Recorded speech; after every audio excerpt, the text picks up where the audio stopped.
Halo guys, Assalamualaikum warahmatullahi wabarakatuh. Welcome back to my channel. Hari ini kita akan menceritakan kisah romantis kembali tentang kisah seorang pria yang bernama Bayu, usia 27 tahun.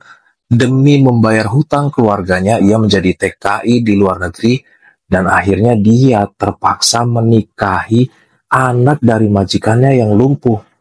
Penasaran bagaimana kisah Bayu selanjutnya? Oke guys, tanpa basa-basi, kita langsung ke ceritanya.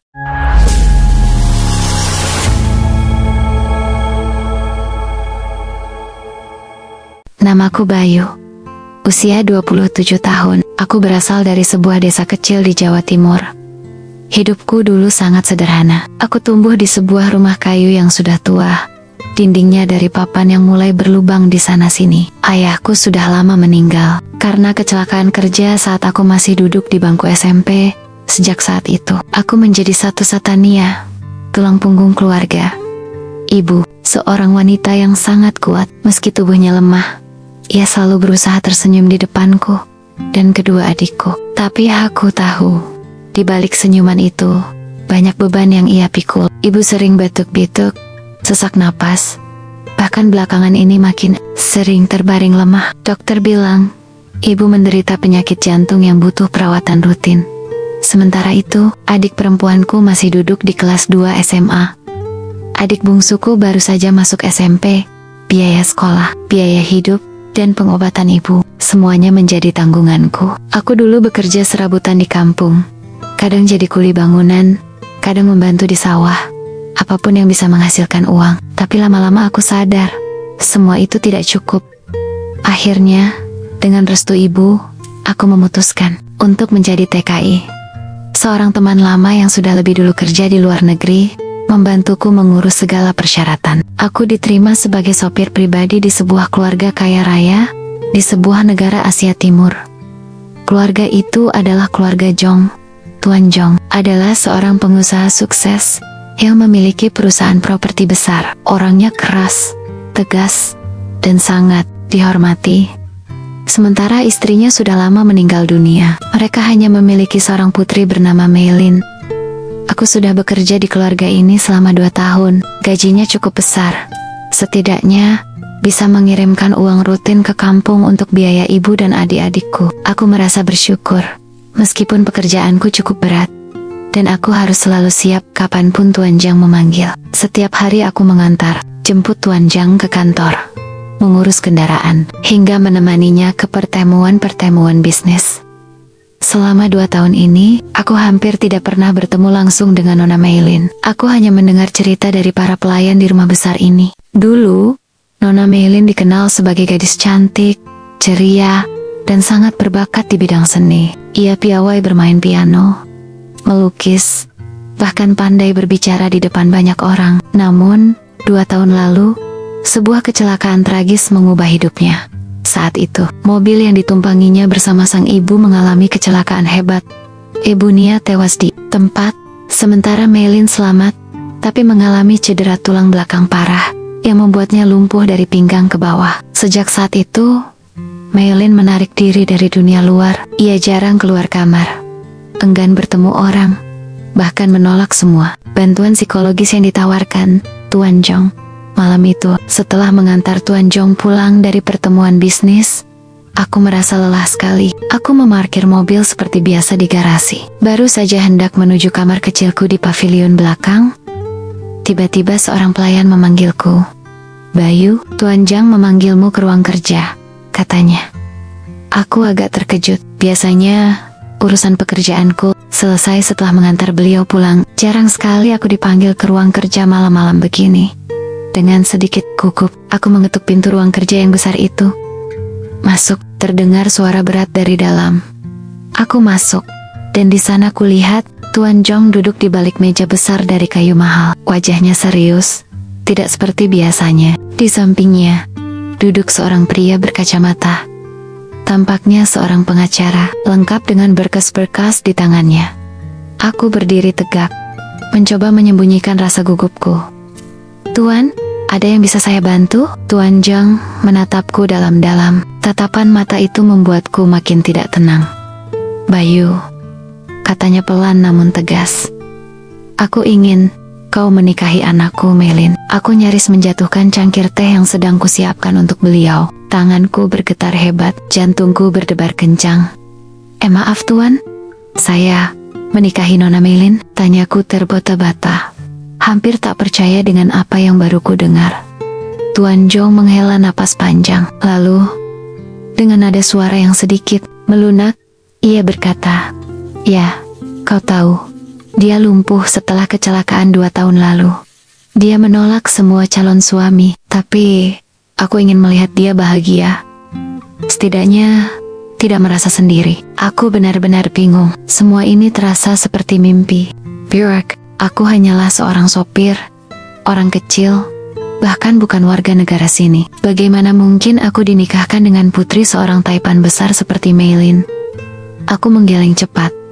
Tapi, saya hanyalah seorang sopir, Tuan. Ini tidak masuk akal. Tuan Jang menatapku tajam. Lalu ia bersandar ke kursinya. Kedua tangannya terlipat di depan dada. Aku tahu, Bayu. Aku tahu segalanya tentangmu. Aku tahu keluargamu terlilit utang besar. Aku juga tahu ibumu sakit dan butuh perawatan yang mahal. Jika kau setuju, utang keluargamu lunas, ibumu akan mendapat perawatan terbaik di rumah sakit terbaik di negara ini. Aku bisa mengurus semuanya. Kau hanya perlu menikahi Meilin. Hatiku seperti diremas-remas. Tubuhku lemas. Kata-kata itu begitu menusuk. Aku tahu betul bahwa beliau tidak sedang mengancam. Justru itulah yang membuatku makin tertekan. Ini adalah sebuah penawaran yang terlalu berat untuk kutolak, namun juga terlalu kejam untuk kuterima begitu saja. Aku menunduk. Di benakku terbayang wajah ibu yang makin kurus di rumah sakit, wajah adikku yang masih berusaha sekolah di tengah segala keterbatasan. Kalau aku menolak, mungkin ini adalah kesempatan terakhir untuk menyelamatkan mereka. Tapi, menikah tanpa cinta? Jan Guns, gadis yang bahkan belum kukenal, apakah aku pantas? Apakah aku bisa melakukannya? Aku pulang malam itu sambil menangis diam-diam. Saat para pelayan sudah beristirahat, aku berjalan menuju kamar kecilku di pavilion belakang. Aku duduk di atas ranjang, menatap foto keluarga yang selalu kubawa kemana-mana. Dalam foto itu, aku, ibu, dan kedua adikku tersenyum bahagia. Foto lama sebelum hidup kami hancur karena utang dan penyakit. Aku menangis sejadenya malam itu. Aku tak peduli lagi meski tangisku terdengar keluar.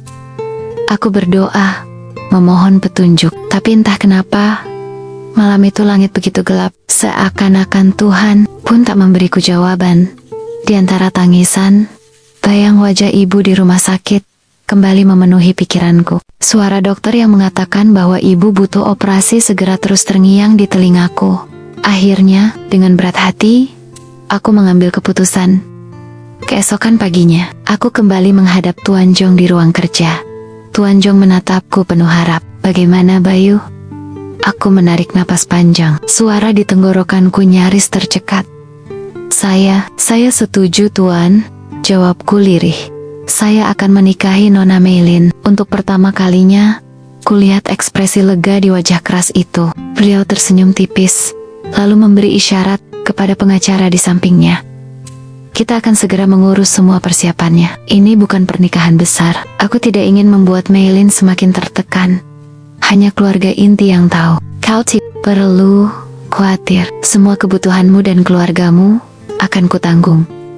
Aku hanya mengangguk pelan. Suara di dalam hati masih terus berteriak, mencoba melawanku. Tapi aku sudah tidak punya pilihan lain. Hari-hari berikutnya terasa berjalan begitu cepat. Aku seperti menjalani hidup dalam mimpi. Semua diatur oleh pengacara dan asisten keluarga. Aku dipanggil untuk mengurus dokumen, mencoba pakaian, bahkan diajari bagaimana bersikap di hadapan para tamu yang akan hadir. Aku belum bertemu Meilin secara langsung. Kata para pelayan, Meilin belum tahu siapa yang akan menjadi suaminya. Ia benar-benar menarik diri sejak kecelakaan itu. Bahkan Tuan Jang sendiri jarang bisa bicara lama dengannya. Semakin dekat hari itu, semakin besar rasa takutku. Bukan karena Meilin, bukan karena keluarga Jong, tapi karena aku takut membuat seorang gadis yang sudah menderita menjadi semakin terluka karena pernikahan tanpa cinta ini Malam sebelum hari pernikahan, aku duduk lama di kamarku. Di tangan, ku genggam foto keluarga. Air mata menetes tanpa henti. "Maafkan aku, Bu," bisikku pelan. "Aku akan melangkah ke jalan yang tak pernah kuinginkan. Tapi, ini demi ibu, demi adik-adik. Tolong, doakan aku kuat." Dan esok paginya, aku bangun dengan dada yang berat. Hari itu, aku akan menikahi seorang gadis yang bahkan belum pernah kupeluk, belum pernah kusapa dengan tulus. Pernikahan itu akan menjadi awal dari hidup baru. Hidup yang sama sekali tidak pernah aku bayangkan. Hari pernikahan itu datang begitu cepat. Jauh lebih cepat dari yang pernah aku bayangkan. Rasanya baru kemarin aku menganggukkan kepala di depan Tuan Jong, tanda menyetujui pernikahan ini. Dan kini aku sudah berdiri di halaman belakang rumah megah keluarga Jong, mengenakan jas pinjaman yang sedikit kebesaran. Tak ada pesta mewah seperti yang biasa kulihat di televisi atau film-film. Tak ada tenda raksasa, tak ada tamu undangan yang berbandong-bandong datang membawa karangan bunga. Pernikahan ini memang dirancang sederhana, bahkan bisa dibilang seperti pernikahan yang ingin disembunyikan. Mungkin itulah yang diinginkan Tuan Jong, agar tidak menjadi bahan gunjingan, atau mungkin agar putrinya sendiri tidak merasa makin tertekan. Di halaman belakang hanya ada beberapa kursi berderet rapi, dihias pita putih dan biru muda. Beberapa karyawan rumah tangga berdiri di kejauhan, tampak canggung tak tahu harus bereaksi seperti apa. Pengacara keluarga Jong duduk di samping meja kecil yang sudah dipersiapkan untuk penandatanganan dokumen. Aku berdiri kaku di depan mereka, menunggu.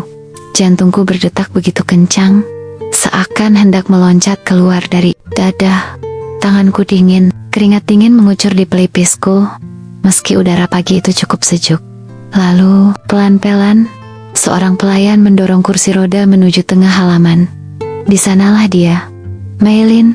Aku terpaku. Untuk pertama kalinya, aku benar-benar melihatnya dari dekat.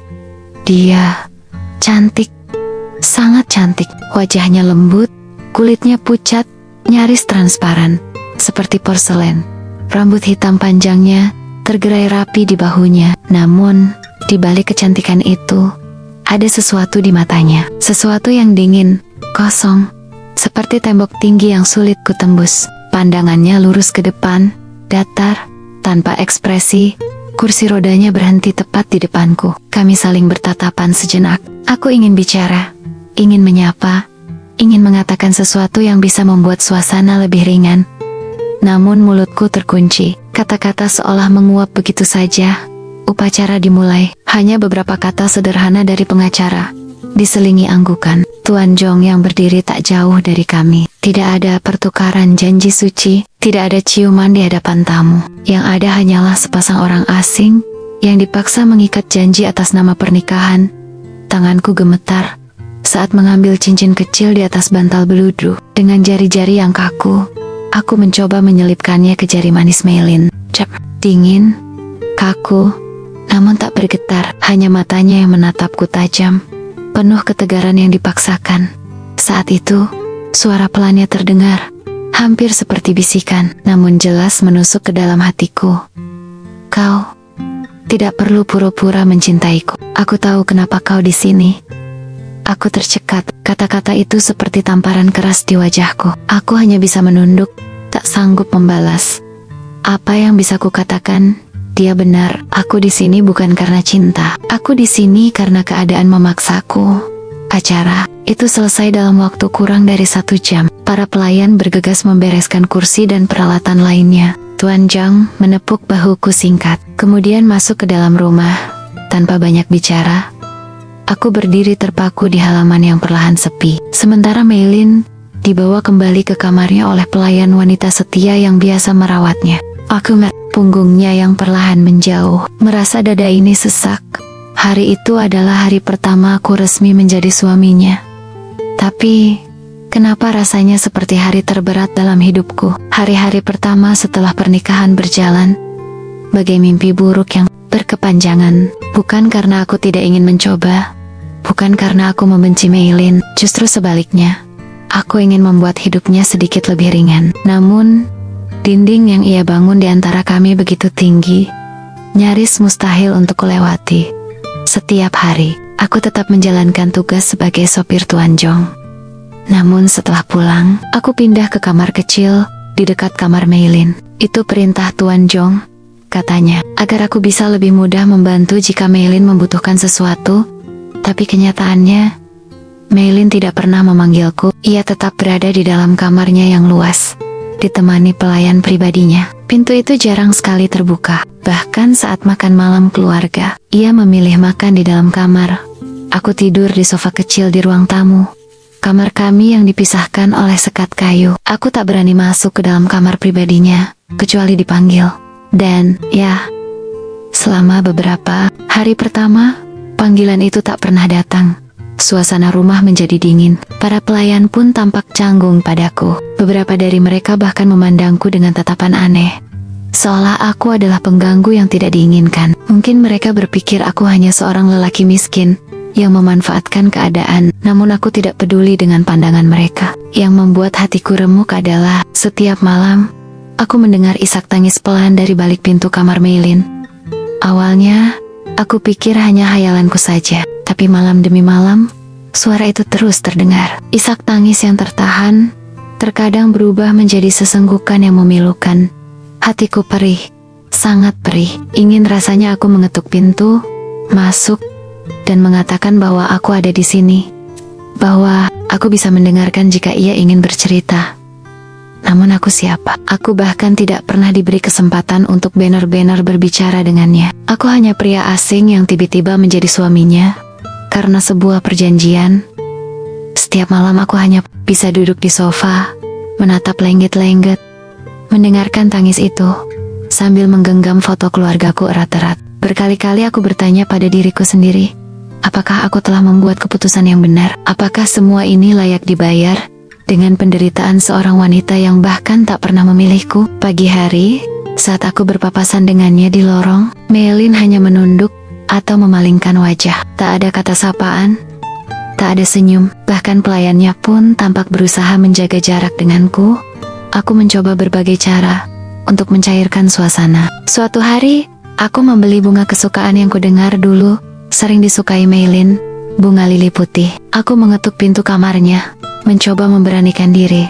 Meilin, aku membawakan bunga. Semoga kau menyukainya, kataku pelan dari balik pintu. Tidak ada jawaban. Hening. Setelah menunggu cukup lama, aku akhirnya meletakkan bunga itu di meja dekat pintu dan kembali ke sofa dengan perasaan hampa. Beberapa jam kemudian, saat aku melirik meja itu, bunga itu sudah tidak ada. Apakah diambil, dibuang? Aku tak tahu, tapi sedikit harapan tumbuh di hatiku. Mungkin, hanya mungkin, Meilin sedikit melunak. Namun malamnya, isak tangis itu kembali terdengar, bahkan lebih keras dari malam sebelumnya. Aku memejamkan mata, menahan air mata yang nyaris tumpah. Aku ingin menghampirinya, ingin memeluknya, ingin mengatakan bahwa aku ada di sini, bahwa aku tidak akan menyakitinya. Tapi sekali lagi, aku hanya seorang pria yang tiba-tiba disodorkan ke dalam hidupnya. Aku tak punya hak apa-apa. Hari-hari terus berlalu dalam kesunyian yang menyakitkan. Aku mulai memperhatikan kebiasaan-kebiasaan kecil Meilin. Ia suk di dekat jendela saat pagi, menatap taman belakang dengan tatapan kosong. Terkadang, aku melihatnya memutar rekaman lagu-lagu klasik yang dulu katanya sering ia mainkan di piano. Namun, piano di ruang tengah itu kini berdebu, tak pernah disentuh lagi sejak kecelakaan. Aku sering melihatnya melirik ke arah piano itu dengan mata berkaca-kaca. Namun ia tak pernah berani mendekat. Melihat semua itu membuat hatiku makin remuk. Aku tahu ia terluka, sangat terluka. Bukan hanya tubuhnya yang lumpuh, tapi jiwanya pun ikut terkunci dalam duka yang dalam. Di malam ke-14, setelah pernikahan kami, aku tak tahan lagi. Saat tangis Meilin terdengar makin keras, aku berdiri di depan pintu kamarnya, mengetuk pelan. Meilin, aku tahu kau mungkin tidak ingin berbicara denganku, tapi aku ada di sini. Jika kau ingin, aku bersedia mendengarkan, kataku pelan. Tak, hanya suara isak yang makin lirih, seakan ia berusaha menahan diri agar aku tidak menderita. Pagi itu, udara terasa lebih dingin dari biasanya. Langit kalbu, mendung menggantung rendah di atas rumah besar keluarga Jong. Aku baru saja selesai membersihkan mobil di garasi, ketika seorang pelayan memberitahuku bahwa Tuan Jong pergi lebih pagi untuk perjalanan bisnis dan kemungkinan baru pulang malam. Kesempatan seperti ini biasanya membuat rumah terasa jauh lebih sepi. Namun entah kenapa, pagi itu kakiku terasa ringan. Langkahku tanpa sadar membawaku melintasi lorong dalam menuju ruang tamu. Mungkin karena aku ingin memastikan semua sudut rumah tetap bersih seperti biasa. Saat aku melangkah, melewati ambang pintu ruang tamu yang luas itu, pandanganku terhenti. Di sana, di sudut ruangan, di depan piano tua berwarna putih gading yang selama ini hanya menjadi pajangan berdebu, duduklah Mei Lin. Aku tercekat. Ini pertama kalinya aku melihatnya keluar dari kamar, selain saat dibawa oleh pelayan untuk berjemur sebentar di taman belakang. Kali ini ia datang sendiri, mendorong kursi rodanya perlahan. Rambut panjangnya digelung sederhana, wehannya puket, namun ada sinar berbeda di matanya pagi itu. Aku berdiri terpaku, nyaris tak berani bergerak. Mei Lin tampak tak menyadari kehadiranku. Tangannya perlahan terangkat, jari-jarinya yang ramping bergerak gemetar ke atas tuts-tuts piano. Aku bisa melihat jelas betapa besar usaha yang ia lakukan hanya untuk menggerakkan jemarinya. Nada pertama terdengar sumbang, bergetar. Ia tampak mengatupkan bibir erat-erat, wajahnya menegang. Tapi ia tidak berhenti. Jari-jarinya kembali menekan tuts lain, lagi dan lagi. Meski nadanya masih jauh dari harmoni yang indah, aku bisa melihat rasa frustrasi memancar di matanya. Namun juga ada semangat yang sulit dijelaskan di sana. Mungkin ini adalah bentuk perlawanan Mei Lin terhadap keadaan yang selama ini mengurungnya. Aku berdiri lama di ambang pintu, ragu apakah harus menghampiri atau tidak. Tapi saat melihat bahunya mulai bergetar, napasnya tersengal pelan, aku memberanikan diri melangkah masuk. "Boleh aku membantu?" tanyaku pelan. Suaraku nyaris seperti bisikan. Mei Lin tersentak kecil, baru menyadari kehadiranku. Mata kami bertemu untuk sesaat. Hanya keheningan yang mengisi ruangan itu. Aku bisa melihat keraguan, bahkan mungkin rasa malu dalam tatapannya. Aku tidak memaksa, aku hanya menunggu, tetap berdiri di sana dengan sikap setenang mungkin. Setelah beberapa detik yang terasa sangat lama, Mei Lin mengangguk kecil, gerakan yang nyaris tak terlihat. Namun bagiku itu adalah pintu kecil yang mulai terbuka. Aku berjalan perlahan mendekat, menjaga jarak yang cukup, agar ia tidak merasa terancam. Aku duduk di bangku kecil di samping piano, memastikan aku tidak menyentuhnya tanpa izinnya. "Kalau boleh tahu, lagu apa yang ingin kau mainkan?" tanyaku lembut. Mei Lin menarik napas, suaranya pelan, nyaris bergetar. "Clair de Lune." Tapi aku tidak bisa. Nada putus asanya membuat hatiku terenyuh. Clair de Lune, lagu yang sangat indah dan memang tidak mudah untuk dimainkan, apalagi dengan kondisi fisik seperti dirinya saat ini. Aku tersenyum kecil, mencoba memberinya semangat. "Tak apa, kita bisa mencobanya pelan-pelan. Yang penting, jangan menyerah." Untuk pertama kalinya, aku melihat sudut bibir Mei Lin terangkat samar. Mungkin bukan senyum yang sepenuhnya tulus, tapi cukup untuk membuat hatiku hangat. Sejak pagi itu, semuanya perlahan berubah. Aku mulai rutin menemaninya berlatih piano. Setiap pagi, sebelum atau sesudah tugasku sebagai sopir selesai, aku akan duduk di sampingnya. Kami mulai dengan gerakan yari-yari sederhana. Aku membantunya mengingat posisi tut, membantu mengatur ritme napasnya agar tidak mudah lelah. Awalnya, Mei Lin masih sangat kaku. Setiap kali nada yang keluar terdengar sumbang, ia akan menggigit bibir. Matanya berkaca-kaca. Aku tahu betul betapa besar luka di dalam dirinya. Betapa sulit baginya menerima bahwa kini tubuhnya tak lagi sekuat dulu. Namun aku selalu mencoba memberinya semangat. "Tidak apa-apa, Mei Lin. Satu nada hari ini lebih baik daripada tidak mencoba sama sekali," ucapku suatu pagi, saat ia hampir menangis karena merasa gagal memainkan satu bagian lagu. Perlahan, dinding di antara kami mulai retak. Kami mulai berbicara. Awalnya hanya tentang latihan piano. Lama-lama, obrolan kami meluas. Aku menceritakan kehidupanku di kampung, tentang ibu yang suka membuat kue tradisional, tentang adik-adikku yang kadang bandel tapi pintar. Meilin mendengarkan dengan penuh perhatian. Matanya yang biasanya dingin, kini sesekali berbinar. Suatu siang, saat kami beristirahat setelah latihan, ia tiba-tiba berkata lirih, Aku dulu suka sekali bermain piano. Mama yang mengajarkanku. Kami biasa bermain berdua. Sebelum kecelakaan itu, aku hanya diam, menunggu ia melanjutkan. Ini pertama kalinya ia membicarakan masa lalunya tanpa ditanya. Mama meninggal. Sejak itu, aku merasa tak ada gunanya lagi bermain. Tanganku, tubuhku, semuanya seperti mati rasa. Suaranya bergetar. Air mata mulai mengalir di pipinya. Tanpa sadar, tanganku terulur, mengusap air matanya dengan lembut. Ia sempat terkejut, namun tidak menepis tanganku. Meilin, kau masih punya banyak hal berharga. Musik di dalam dirimu tidak pernah mati. Jika kau mau, aku akan selalu ada di sini untuk menemanimu bermain lagi, kataku dengan tulus. Ia terisak, namun mengangguk pelan. Hari itu, untuk pertama kalinya, aku merasa bahwa jarak di antara kami mulai berkurang. Hari-hari berikutnya terasa berbeda. Meilin mulai lebih sering keluar dari kamarnya. Ia bahkan kadang memintaku membawanya ke taman belakang. Di sana, kami duduk di bangku kayu, sambil menikmati udara segar. Aku membacakan buku untuknya. Atau kadang, hanya bercerita tentang hal-hal sederhana. Aku pun mulai melihat sisi lain dari dirinya. Di balik sikap dinginnya selama ini, Meilin ternyata sosok yang hangat dan rapuh. Ia suka mendengarkan cerita lucu, tertawa kecil, meski sering mencoba menyembunyikannya. Ia punya rasa ingin tahu yang besar, sering menanyakan hal-hal kecil yang mungkin dulu tak sempat ia perhatikan.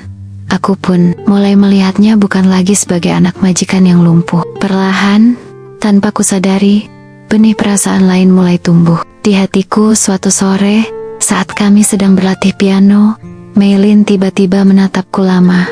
Bayu, kenapa kau begitu sabar padaku? Aku tahu, aku bukan istri yang baik. Bahkan, aku tak pernah menganggapmu suami. Aku terdiam, menatap matanya yang kini dipenuhi rasa bersalah. Aku menarik napas panjang, lalu menjawab dengan suara pelan, karena aku ingin melihatmu bahagia, Meilin. Aku tak peduli bagaimana pernikahan ini dimulai. Yang penting, sekarang aku ada di sini. Dan aku ingin kau tahu bahwa kau berhak bahagia. Air mata kembali mengalir di pipinya. Kali ini, tanpa ragu, aku menggenggam tangannya yang dingin. Sejak hari itu, sesuatu berubah di antara kami. Meilin mulai lebih terbuka. Ia sering memanggilku untuk menemaninya di ruang tamu. Kadang hanya untuk mendengarkan musik bersama. Ia mulai menceritakan kenangan-kenangan masa kecilnya. Tentang betapa dekatnya ia dengan sang ibu, tentang impiannya yang dulu ingin menjadi pianis profesional. Aku pun makin jatuh hati. Setiap senyum kecil yang ia berikan, setiap tawa lirih yang terdengar, semuanya membuat hatiku bergetar. Namun di balik semua kebahagiaan kecil itu, aku tahu luka di dalam dirinya masih belum sepenuhnya sembuh. Masih ada malam-malam ketika aku mendengar isaknya dari balik pintu. Masih ada tatapan kosong yang kadang muncul tiba-tiba. Aku bertekad, aku ingin menjadi seseorang yang bisa membantunya keluar dari kegelapan itu. Bukan sebagai suami kontrak, bukan sebagai orang asing, tapi sebagai seseorang yang benar-benar mencintainya. Aku tidak tahu bagaimana akhir dari semua ini. Aku tidak tahu apakah perasaanku akan pernah terbalas. Tapi satu hal yang aku tahu, aku ingin terus di sisinya. Karena, tanpa kusadari, aku telah benar-benar jatuh cinta padanya. Hari itu hujan turun sejak pagi. Langit yang biasanya cerah, kini ditutupi awan kelabu yang berat. Hujan mengguyur deras, membasahi jendela-jendela besar rumah keluarga Jong. Angin berembus kencang, membuat ranting-ranting pohon di taman belakang bergoyang liar. Aku baru saja selesai memarkirkan mobil di garasi. Tubuh masih basah oleh air hujan. Baru saja ingin menuju dapur untuk menghangatkan diri. Aku mendengar suara langkah-langkah tergesa. Salah satu pelayan berlari melintasi lorong, wajahnya panik. Bayu, cepat. Nona Meilin. Dia demam tinggi. Tanpa pikir panjang, aku berlari mengikuti pelayan itu. Setibanya di depan kamar Meilin, Aku tertegun sejenak, pintu terbuka lebar. Beberapa pelayan mondar-mandir cemas. Di atas ranjang, Meilin terbaring lemah. Wajahnya pucat, tubuhnya menggigil, napasnya terdengar berat, keringat dingin membasahi dahinya. Aku segera mendekat, memegang tangannya. Kulitnya panas, sangat panas. Matanya terpejam rapat, bibirnya tampak bergetar, seolah berusaha berkata sesuatu namun tak sanggup. "Apa sudah dipanggilkan dokter?" tanyaku cepat. Pelayan itu menggeleng, wajahnya panik. "Tuan Zhang masih di luar kota. Kami sudah mencoba menghubungi dokter keluarga, tapi jalanan macet parah karena banjir. Dokter bilang mungkin butuh waktu lama untuk sampai ke sini." Aku menggigit bibir. Tak mungkin menunggu. Kondisi Meilin jelas darurat. Tanpa pikir panjang, aku menyelimutinya, lalu dengan hati-hati mengangkat tubuhnya ke dalam pelukanku. Tubuh Meilin terasa begitu ringan, terlalu ringan, seolah tak punya bobot. Tapi panas yang membakar kulitnya membuat hatiku makin cemas. "Siapkan payung, aku akan bawa dia ke klinik terdekat," ucapku tegas. Beberapa pelayan segera berlarian. Salah satu dari mereka menyerahkan payung besar padaku. Aku tak peduli tubuhku sendiri sudah basah kuyup. Yang kupikirkan hanya satu hal, menyelamatkan Meilin. Dengan satu tangan memegang payung, satu tangan lain menggendong Meilin erat-erat. Aku berlari menembus hujan deras. Setiap tetes air hujan yang menghantam wajahku terasa seperti jarum-jarum dingin. Namun, aku terus berlari. Nafasku memburu, tubuhku gemetar bukan karena dingin, melainkan karena rasa takut yang menggumpal di dada.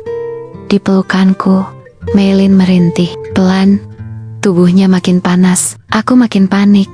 Akhirnya, setelah berlari sejauh beberapa blok, aku tiba di klinik terdekat. Syukurlah, klinik itu masih buka. Beberapa perawat segera berhamburan keluar begitu melihat kondisiku yang basah kuyup membawa seorang wanita yang tampak sangat lemah.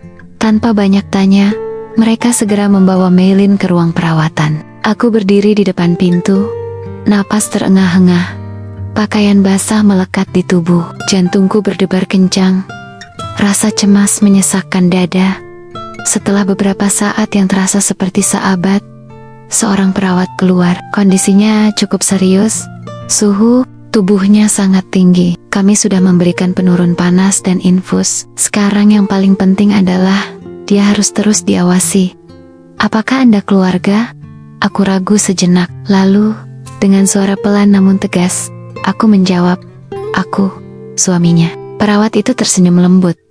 "Kalau begitu, silakan masuk." Ia mungkin merasa lebih tenang jika ada Anda di sisinya. Aku mengangguk cepat, lalu melangkah masuk.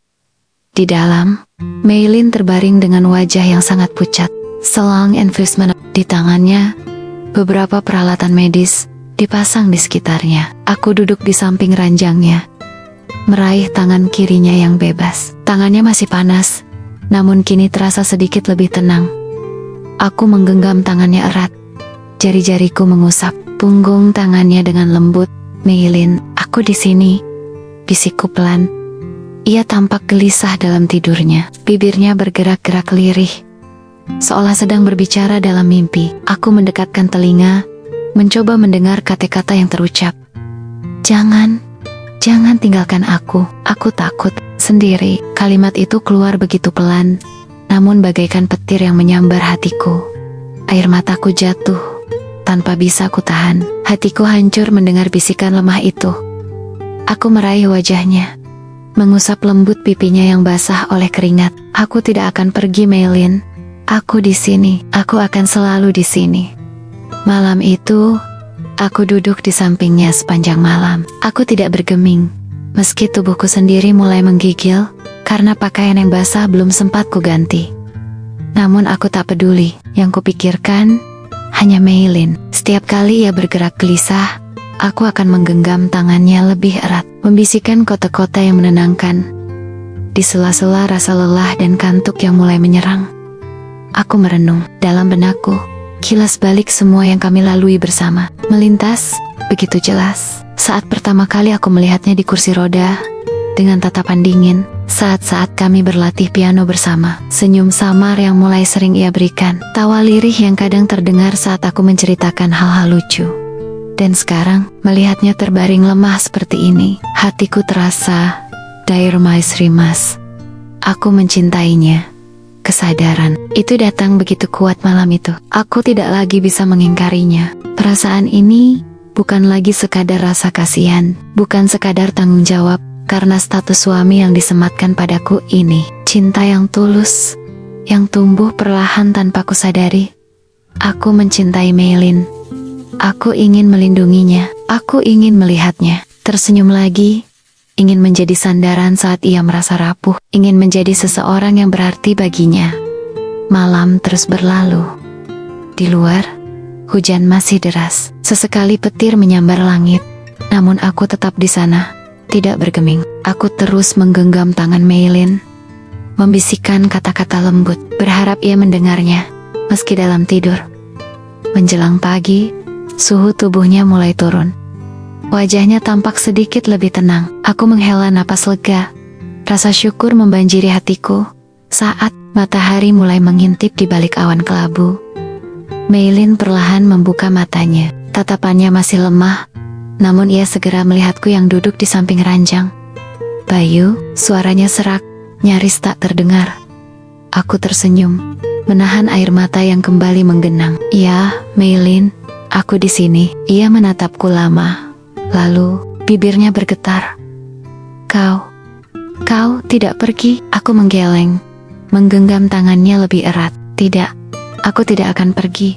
Aku akan selalu di sisimu." Air mata perlahan mengalir di sudut matanya. Ia menggenggam balik tanganku dengan tenaga yang sangat lemah. Untuk pertama kalinya, aku melihat tatapan yang berbeda di matanya. Tatapan yang lembut, rapuh, namun penuh rasa percaya. Hari itu, sebuah ikatan baru terbentuk di antara kami. Ikatan yang tidak lagi didasarkan pada perjanjian atau status. Ini adalah ikatan hati yang tumbuh dari rasa tulus.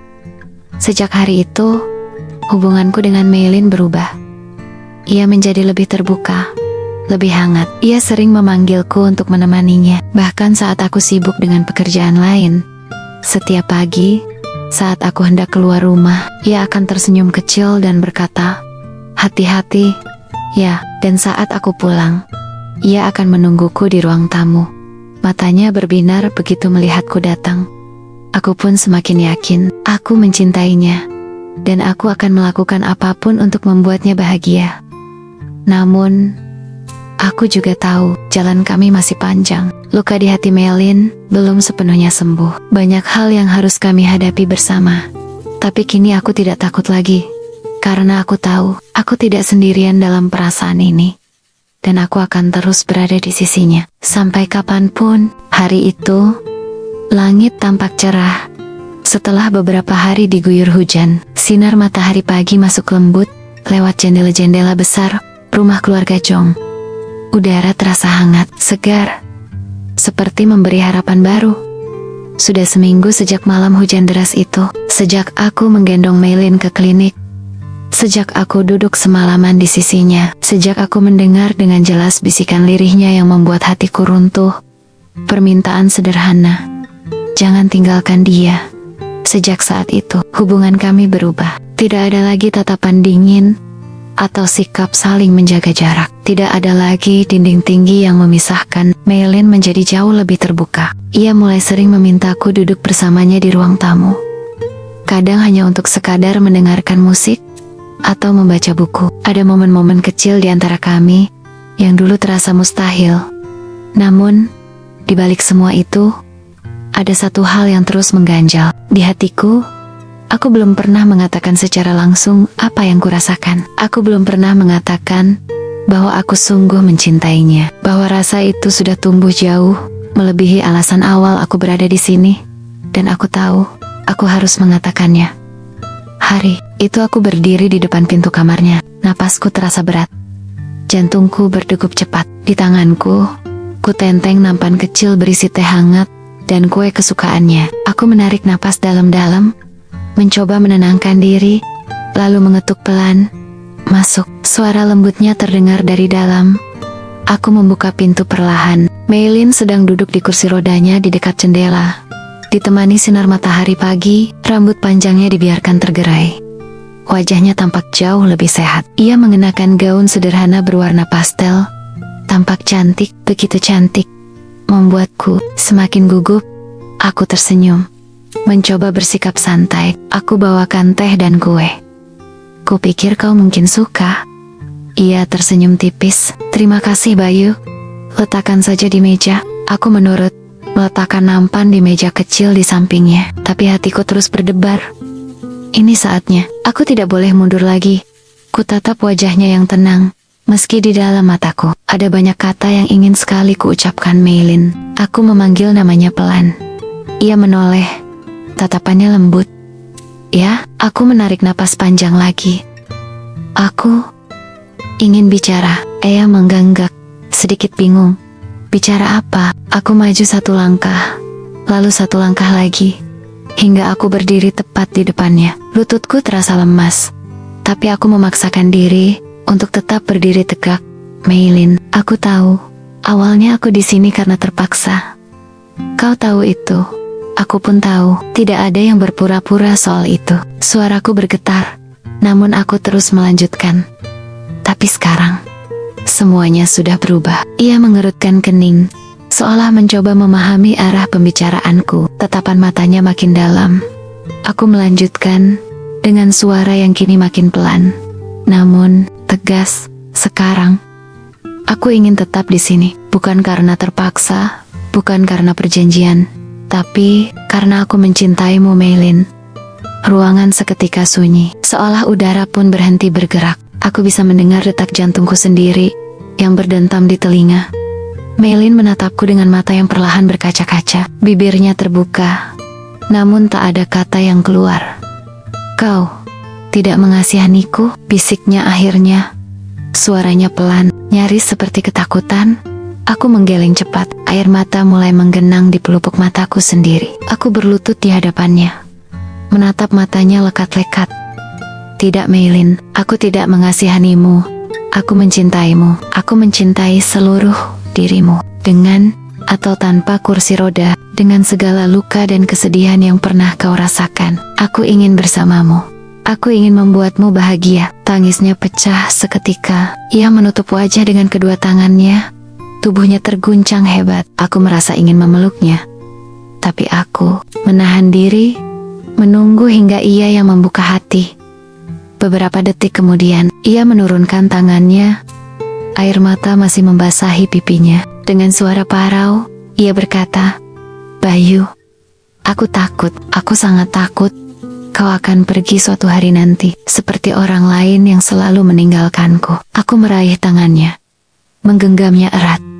Aku tidak akan pergi, Meilin.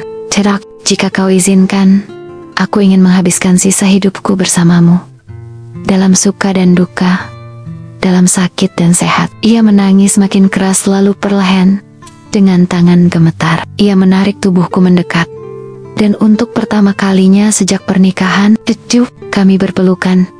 Hangat, tulus, tanpa paksaan. Pelukan yang memecahkan segala dinding di antara kami. Aku memeluknya erat, seolah tak ingin melepaskan. Aku mencintaimu, Meilin. Bisikku berulang kali di telinganya. Ia membalas pelukanku. Tubuhnya masih bergetar dalam tangis. Aku juga mencintaimu, Bayu. Aku juga. Aku memejamkan mata. Air mata jatuh tanpa bisa ku bendung lagi. Semua beban yang selama ini kupikul seolah luruh dalam pelukan itu. Semua rasa sakit, rasa bersalah, ketakutan berganti dengan hangatnya cinta yang kini begitu nyata. Sejak hari itu, semuanya berubah. Aku dan Meilin bukan lagi dua orang asing yang disatukan oleh perjanjian. Kami benar-benar menjadi suami istri, sepasang kekasih yang saling mencintai. Pagi-pagi, aku tak lagi hanya sekadar membantunya berpindah dari ranjang ke kursi roda. Kini, kami sarapan bersama. Kami berbincang tentang hal-hal kecil, tertawa bersama. Saat aku pulang kerja, Meilin selalu menungguku di ruang tamu. Begitu aku masuk, ia akan tersenyum hangat dan berkata, "Selamat datang suamiku." Aku tidak pernah menyangka rasa cinta ini bisa tumbuh begitu dalam. Setiap hari aku makin mengenalnya. Di balik wajah cantiknya, ia adalah wanita yang kuat, cerdas, dan penuh kasih sayang. Ia pun perlahan membuka lebih banyak cerita tentang dirinya, tentang rasa takutnya, tentang malam-malam kesepiannya, tentang impiannya yang dulu ia kubur dalam-dalam. Dan aku ada di sana, mendengarkan, merangkul semua lukanya. Ada malam-malam di mana aku terbangun dan melihatnya menatap langit-langit kamar. Tanpa berkata apa-apa, aku akan menariknya dalam pelukan, membiarkan ia menangis di dadaku. Aku mencintaimu, Meilin, selalu kukatakan, dan ia selalu membalas, aku juga, Bayu. Hari-hari kami terasa begitu indah. Bukan tanpa tantangan, tentu saja. Ada hari-hari ketika Meilin merasa rendah diri. Ada saat-saat ketika ia menangis karena merasa tak berguna. Tapi aku selalu ada di sana, menggenggam tangannya, menguatkannya. Kau berharga, Meilin, sangat berharga. Kau adalah seluruh dunia bagiku. Dan perlahan, aku bisa melihat perubahan dalam dirinya. Ia menjadi lebih percaya diri. Ia mulai mencoba hal-hal baru. Ia bahkan meminta untuk dibawa keluar rumah, menikmati taman yang dulu hanya ia pandangi dari jendela. Di bawah langit biru, di antara bangga-bangga yang bermekaran, ia tersenyum bahagia. Bayu, aku belum pernah sebahagia ini. Aku mengecup keningnya lembut. Aku janji, Meilin, aku akan terus membuatmu bahagia selamanya. Kini, pernikahan kami bukan lagi kontrak, bukan lagi sekadar status di atas kertas. Ini adalah janji. Seumur hidup, di balik luka dan keterbatasan, cinta itu tumbuh, menguat, menghangatkan kami berdua. Dan aku bersyukur, karena aku dipaksa menikah dengannya. Aku justru menemukan cinta sejati yang tak pernah kuduga.